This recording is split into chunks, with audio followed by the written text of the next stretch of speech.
Hola, una vez más al podcast Migrar también se aprende, el podcast de la Fundación Código Venezuela. Hoy estamos en la tercera parte de nuestro episodio con Aiza Serpa. Bienvenidos y quédense conectados. Creo Sí. que todo el mundo lo debería aplicar, de hecho, me parece que es estupendo.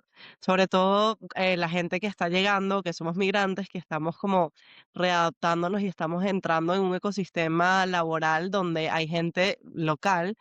Es una oportunidad también para demostrar si podemos encajar o no en en ese equipo. Entonces, es pensar un poco y la pregunta es, ¿qué señales tiene o qué señales mira un reclutador para ver que efectivamente esa persona va a encajar en ese equipo y se va a adaptar bien al entorno?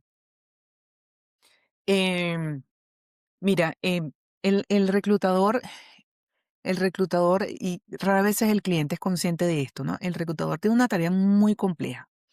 Y en la entrevista, uno cree que como candidato, uno dice, bueno, el reclutador está súper relajado y él es el evaluador y es el que tiene, digamos, como el poder. Mira, el reclutador puede estar tan nervioso como tú en el momento de la entrevista.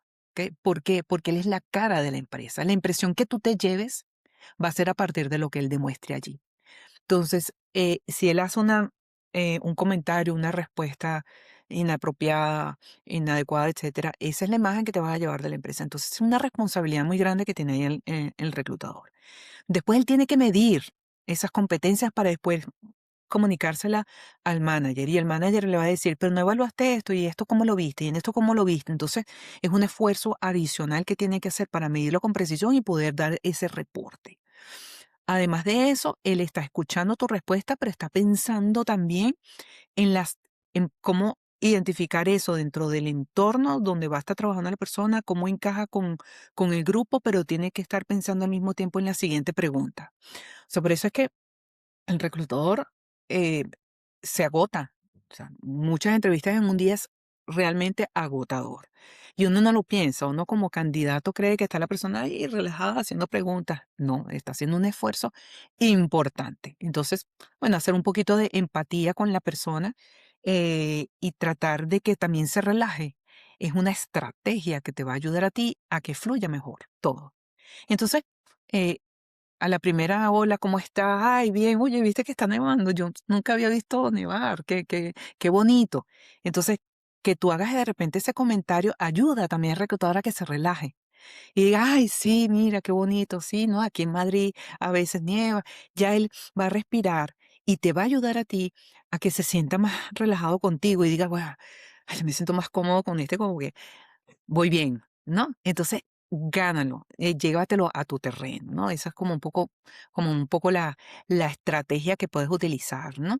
Y si ese reclutador entonces comienza a hablarte de, bueno, es que en esta posición tal cosa, ¿cómo te verías con una persona así? ¿Cómo te verías haciendo esto? ¿Cómo te verías? Cuando te empieza a decir cómo te verías, es porque él ya te está viendo, pero quiere validar Mm. si tú te verías allí, ¿ok? Ah, Entonces, a veces la pregunta no es porque quiero escuchar lo que tú me digas, sino quiero validar si lo que tú me dices va en consistencia con lo que ya yo estoy pensando, ¿ok? Entonces, hay que saber un poco esas indicadores que te va dando el reclutador de que estás avanzando en el proceso. Entonces, si te dice ese tipo de cosas, ya tú sabes que oye, me está ubicando al lado del supervisor, me está ubicando con el equipo, me está viendo aquí, me está viendo allá. Entonces puedo seguir avanzando, puede que me dé una respuesta positiva. Eso un poco hacia allá estaría enfocado. No, no sé si respondo un poco la pregunta o se me desvió un poco Sí, del es mensaje. a ver, sí, es esto como de entender que, que bueno, que el reclutador tiene la posibilidad de verte precisamente en el puesto y verte en el equipo y ver que te vas a adaptar. Y creo que más allá de hacer que el reclutador confíe en que te puedes estar en ese sitio, es demostrar tú que Ujú. efectivamente ya formas parte de ese equipo. O sea, es lo que... Sí, recuerda importantísimo también que como te has preparado y ya conoces un poco los valores de la compañía, ya sabes que es importante, ¿no?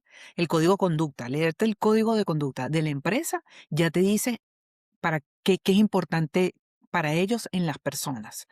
Entonces, que tú menciones esas cosas que también son importantes. No es que lo vas a mencionar porque son importantes para ellos, pero para mí no es importante. No, tiene que ser importante para ti para que tu discurso además sea coherente. Ese tipo de cosas hace que haya un encaje entre los valores de la empresa, el perfil que ellos aspiran y el que tú vas a demostrar. Entonces, una preparación sobre los valores, sobre cuál es el código de conducta de ellos, eso es lo que permite que que él pueda sentir como esa armonía entre tu perfil y lo que está esperando, porque además vas a atacar de manera inconsciente. Aquí el reclutador tiene ya muy interiorizados los valores de la empresa. Y si tú le empiezas a hablar, sin hablar de código de conducta ni de valores como tal, pero formas de actuar que están alineadas con esos valores, se va a sentir cómodo porque inconscientemente estás haciendo match con lo que ya internamente valora el reclutador que ya trabaja en esa empresa. Entonces estás haciendo ese match. No es porque yo sé que para ustedes el valor de integridad es importante y yo soy una persona íntegra.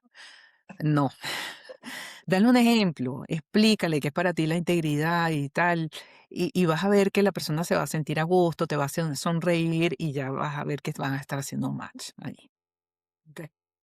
Eso es súper relevante ver el tema de los valores, o sea, ver en qué puesto te estás metiendo. O sea, a ver, yo creo Ujú. que al momento en el que cualquier persona va a aplicar un trabajo, tiene que, además de investigar la empresa, entender un poco en qué está aplicando, porque al final eso va a ser, si quedas en ese puesto de trabajo, esa va a ser tu vida. O sea, va a ser Claro. a lo que le vas a dedicar el tiempo. Entonces, más allá del salario, que por supuesto para todos es importante, ¿qué debería evaluar un migrante antes de aceptar un trabajo nuevo en España? Mira, yo no haría distinción entre migrante o no migrante. Para mí, cualquier persona, sea o no migrante, más allá del salario, tiene que evaluar los valores de la empresa. Porque hay cosas que están directamente asociadas con la cultura organizacional, que es lo que me garantiza a mí el bienestar laboral, que no estar presente, pues me van a hacer sentir mal. Y te lo consigues a diario. Mm. Gente que dice, es que a mí el trabajo, las funciones y las tareas que yo hago me gustan, pero es que el ambiente, la gente, no sé qué y tal. No. Entonces es la gente que queda allí solamente por las funciones, pero están amargados, porque es que ese entorno no se sienten a gusto. Y eso es algo que la gente no valora al momento de hacer una revisión del anuncio o de la empresa. Entonces, no subestimes la importancia que tiene la cultura o los valores de esa empresa a la que vas a optar. Hay algo que se llama las entrevistas informativas, que es que yo no conozco una empresa, pero conozco a alguien que trabaja allí. Entonces, bueno, le pido que nos tomemos un café y que me eche el cuento un poco de la empresa.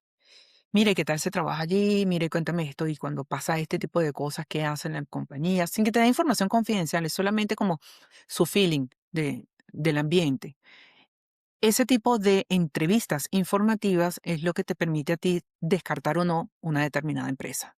¿Ok? Y eso es importante hacerlo cuando yo estoy viendo una empresa que digo, quiero entrar aquí, pero esto me falta, esto todavía no lo conozco. Esas entrevistas informativas son valiosísimas porque te permiten conocer el lado interno desde la persona que está allí y te describe un poco cuál es la cultura y si en ese tipo de culturas pues tú te adaptarías. ¿Ok? Em, yo, por ejemplo, yo fui muy feliz, me gustó muchísimo trabajar en la industria farmacéutica porque en mi caso particular, lo pongo a manera de ejemplo, yo vengo de un entorno de muchos médicos. Mi papá era médico, mi mamá enfermera, tíos, primos, o sea, un entorno familiar de médicos. Mi papá, cuando estaba pequeña, pues en vacaciones me llevaba al hospital para que lo ayudara, etcétera. O sea, para mí, lo ayudaba en el consultorio, no iba a la secretaria, entonces iba yo para ayudarlo con los niños, etcétera, pero era pediatra. No, Entonces, crecí en ese entorno. Para mí el tema salud es muy importante, o el entorno del sector salud. No estudié medicina porque, bueno, demasiado. Entonces, me gustó mucho la psicología y por eso decidí entonces psicología, pero se mantenía dentro del sector salud. Y comencé trabajando en un hospital. Yo era feliz trabajando en el hospital, pero había algo que no me encajaba. y era el ambiente organizacional que me llamaba tanto la atención, pero no era en cualquier sector, tenía que ser en el sector salud, Wow. ¿ves? Entonces ahí es donde compaginé yo todo, ¿ok? La psicología con un trabajo dentro del sector salud. Y dentro de ese trabajo, pues no es que tenía contacto directo con pacientes, pero sí entendía que nuestra prioridad era el paciente, era ofrecerle productos de altísima calidad. Para mí era formar representantes de venta que dieran una cara favorable hacia el paciente. Para mí eso era fundamental porque al final todo recaía en el paciente. Entonces, que tú logres identificar un trabajo cuyo objetivo estratégico final y cuya misión realmente va alineado en cierta medida con lo tuyo, pues es maravilloso, vas a entrar en la cultura ideal. De hecho, recuerdo en la gente de finanzas que no tenía nada que ver con un paciente, tú le decías, ¿por qué tú estás aquí? Bueno, porque lo importante aquí es el paciente. Mm. Pero si tú estás en finanzas, bueno, pero es que en la medida en que esto y el trabajo que yo hago en este sentido, en eso garantiza para esto, y eso repercute en el paciente. ¿Ves? Eso es una cultura bien consolidada. Bueno, tuve la fortuna de trabajar en esta empresa donde eso se lograba, pero hay muchas empresas que hacen lo mismo. Entonces, garantizar esa alineación de tus valores, lo que para ti es importante, ese propósito de vida, esa misión que tú tienes de legado, de generar algo para las futuras generaciones, si para ti eso es importante, tienes que trabajar en una ONG, tienes que trabajar en estas empresas de tecnología futuro. Eso es hacia allá donde tienes que focalizar. Y si nos vamos como al lado opuesto y es una persona que cae en un trabajo donde no está alineado con sus fortalezas, donde no está alineado con sus valores, ¿qué impacto emocional y profesional puede tener esto? Em, Va a sentir, lo primero que va a sentir es un agotamiento casi que permanente Ujú. por el trabajo. O sea, que tú te levantes por las mañanas, verte al espejo y decir, otra vez ir a trabajar. Ahí ya es un indicador que no estás en el sitio correcto. Entonces, que comienzas la mañana ya agotado, ya predispuesto a que tengo que ir a trabajar, eso no es una buena señal. ¿Ok? Y eso te va a impactar emocionalmente, pero en términos de salud también. ¿Ok? Porque todo ese cansancio mental, todo ese agotamiento, el organismo lo va a leer. Entonces vas a terminar con una dermatitis, con una gastritis, según el área más débil, digamos, de tu organismo que sea, ¿no? Yo cuando estoy en estrés, pues es o un dolor de cabeza o una gastritis. O sea, eso es seguro. Entonces, yo ya identifico qué partes de mi cuerpo son más sensibles frente a situaciones de mucho estrés o situaciones de agotamiento mental o situaciones donde yo me siento en disconformidad. ¿Ok? Entonces, que tú te sientas en eso permanentemente, eso a la larga va a repercutir en tu salud, en tu calidad de vida y bueno, lo vas a notar. Entonces, no es conveniente. A veces estamos en un ambiente de trabajo donde incluso la actividad física es dura, pero el ambiente es muy bueno. ¿Ok? Entonces, por mucha actividad física que tengas que hacer, pues el ambiente es maravilloso. Yo tenía una amiga que, bueno, bioanalista, fue gerente en la industria farmacéutica, maravilloso. Comenzó trabajando en Mercadona y era un trabajo duro, pero el ambiente era maravilloso. Y ella se levantaba en la mañana, tenía que estar ahí, abrir a las 6 de la mañana, ¿ok? Y se levantaba con una sonrisa porque el ambiente era muy bueno, ¿ok? Entonces, no era el trabajo ideal, fue el trabajo que comenzó haciendo, pero se sentía a gusto y eso le ayudó a sentirse bien. Entonces, aunque hacía un trabajo físico importante, el ambiente le ayudaba a contrarrestar ese agotamiento físico y no había tanto agotamiento mental porque el ambiente era agradable. Entonces, aquí es hacer un balance, es identificar todos esos elementos y no minimizarlos, no subestimarlos, sobre todo el impacto que tienen en nosotros. Claro, y ese ejemplo termina siendo también una manera de construir bienestar laboral, aun cuando estás en una incertidumbre migratoria, en una incertidumbre de tu profesión. ¿Qué otros tips puedes dar o qué otro ejemplo puedes dar para eso, para construir ese bienestar laboral, aun cuando todo lo demás parece estar un poco como en incertidumbre? Mira, aunque estés en un trabajo que nunca hiciste, que es primera vez que lo haces, que incluso está en un nivel que un poco más operativo o más básico del que traías antes, trata de reconocer allí qué fortalezas estás aplicando y que puedas seguir aplicando para sentirte bien, porque en la medida en que aplicas la fortaleza, en esa medida vas a sentirte bien. Entonces, si tú venías de un trabajo, no sé, como gerente, como supervisor, en una posición de gerencia media, y vienes aquí y oye, estás cargando cajas, estás en un área de ventas donde, bueno, es todo prácticamente muy, muy básico, seguramente relacionarte con el cliente es algo que a ti te gusta o ayudar a tus compañeros a aprender cosas también es algo que te gusta. Entonces, enfócate en esas cosas que también te gustan y apóyate en eso para sentirte bien. Entonces, yo era gerente y a mí me gustaba enseñar a la gente nueva que entraba en la organización. Bueno, yo aquí le puedo decir a mi jefe, bueno, ¿qué tal si yo además enseño a la gente nueva que entra? Esto es muy operativo, es muy básico y todo, pero bueno, ¿qué tal si hago esto? Van a estar felices de que tú puedas hacer eso y tú te vas a sentir también a gusto. O hablar con el cliente, o responder unas llamadas, o algo que está directamente relacionado con una fortaleza que ya tú has identificado. Entonces, tú eras competente inconsciente, pasas a ser un competente consciente porque sabes en qué eres competente y entonces allí lo vas a aplicar.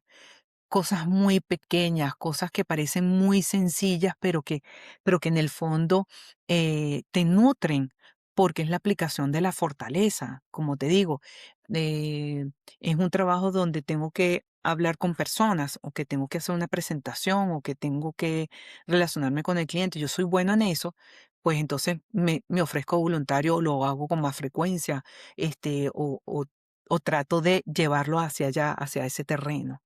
Entonces, no es que yo voy a alterar las funciones de mi rol, no, pero sí voy a aprovechar esas pequeñas tareas que me garantizan poner en práctica mi fortaleza para alimentarme de eso. ¿Ok? Por allí debe ir la opción de la persona que está arrancando y a veces nos sentimos como, oye, pero yo estoy haciendo esto tan básico y tan operativo cuando en Venezuela yo hacía esto. Sí, pero reconoce que aquí estás aplicando las fortalezas igual, ¿ok? Y estás conociendo gente, y estás generando contactos, y estás aprendiendo palabras nuevas, y estás adaptándote al clima. Entonces, ve esa otra parte positiva del que estás aprendiendo, ¿ok? Y que puedes aplicarla allí en ese entorno. Claro, y ya para cerrar, Aisa, ¿qué decisión, así viendo tu vida laboral y en tu experiencia como migrante, qué decisión te dio miedo tomar, pero al final marcó un antes y un después en tu vida aquí en España? Mira, definitivamente la decisión de, de ser autónomo, ¿ok? Porque yo dije, bueno, llego aquí y mi experiencia en recursos humanos me apasiona el mundo organizacional y dije, bueno, tengo que buscar trabajo en el área organizacional, pero las circunstancias me llevaron a que ese no era el camino. eh, y dije, bueno, entonces ¿ahora qué hago? ¿Ok? Yo sola. ¿Qué es eso? Cuando yo vengo de trabajar, venía de trabajar en equipo, bueno, al final de mis tiempos allá con el comité ejecutivo, toma decisiones en conjunto, con gente en quien delegaba mucho trabajo, con equipos regionales, eh, con políticas que ya estaban establecidas, manuales, procedimientos, todo ya estaba definido, con plataformas ya estructuradas. Y aquí me encuentro a que, ok, tengo que hacer una página web. Ujú. Tengo que, meterme en las redes sociales. Ujú. ¿Y quién me va a ayudar? Mm. Okey, tengo que sola, o sea, todo sola. De hecho, yo era antitecnología total. O sea, yo me acuerdo que yo cuando trabajaba llamaba a IT por cualquier cosa. O sea, cualquier cosa. Yo, chamo, a mí esto no me gusta. Házmelo tú y me lo dejas listo y yo ahí en adelante. Aquí llegué y no podía pagar para que me hicieran una página web. Entonces empecé con YouTube. Ok, ¿qué es un hosting? ¿Qué es un dominio? Porque yo no sabía qué era eso. comenzar por allí y yo creé mi página web solita con puras cosas gratis, con puro YouTube, ¿ok? Eso fue una decisión dura, de enfrentarme a que ahora estoy sola. Claro, yo tuve mucho apoyo de mi esposo, por supuesto, ¿ok? Me decía, tú puedes, tú puedes, tú puedes, tú puedes. Pero al final quien tuvo que tomar la decisión de lo voy a hacer sola, fui yo. Y hoy en día digo, bueno, lo repetiría, pero en ese momento fue un susto, o sea, no te imaginas, un temor enorme. Pero bueno, son cosas que te permiten crecer, que te permiten desarrollarte. Y si sabes que cuentas con la fortaleza, y yo sabía, yo decía, yo cuento con esto, con esto y con esto y con esto, y esto es lo que me va a ayudar y me voy a poner ya en esto y en esto y en esto para hacerlo. Entonces ahí fue que yo pude, porque yo era consciente de esas cosas. Por eso siempre digo, tienes que entender e identificar cuáles son tus fortalezas, en qué eres bueno, en qué te vas a apoyar para hacerlo, no en qué eres malo para Ujú. mejorarlo, no, en qué eres bueno para continuar y montarte sobre eso, ¿okey? Eso Gracias, sería mi mensaje. gracias, Aixa, gracias por tu experiencia, gracias por contarnos un poco de tu historia, por todo el apoyo que nos das en Código Venezuela y que le das a tanta gente que has apoyado. Antes de terminar, ¿alguien que nos recomiendes que pudiésemos entrevistar en este podcast? ¿Tienes alguien en mente? Em, Mira, se me vienen, 3 personas, ¿okey? Primero mi esposo, por supuesto, que ha sido mi gran apoyo, ¿okey? Y que también es migrante, y él, está trabajando aquí también como autónomo, él es consultor en recursos humanos, también puede dar mucha información desde ese punto de vista. ¿Ok? Tengo otra amiga que es psicólogo, es neuropsicólogo, Mm. eh, y tiene ya menos años que yo aquí, pero también es una persona interesante que pueden entrevistar y te puede hablar desde la neuropsicología, que es un tema fascinante, muy, muy interesante también, que entonces también les puede aportar y puede ser valioso para la gente entender otra dimensión, ¿ok?